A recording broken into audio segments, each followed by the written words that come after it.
অর্থ তোমার ইমানকে খাঁটি করো,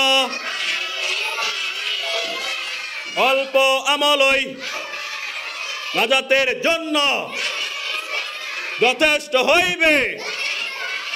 2 নম্বর হাদিস শরীফ, খায়রুকুম মান তাআল্লামাল কুরআনা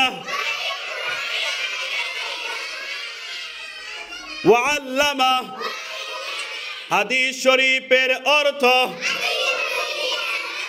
সর্ব উত্তম ওই ব্যক্তি যে কোরআন মাজিদ শিক্ষা করে এবং শিক্ষা দেয়। 3 নম্বর হাদিস শরীফ, তলাবুল ইলমি ফরিদাতুন আলা কুল্লি মুসলিম। দ্বীনি ইলম তলব করা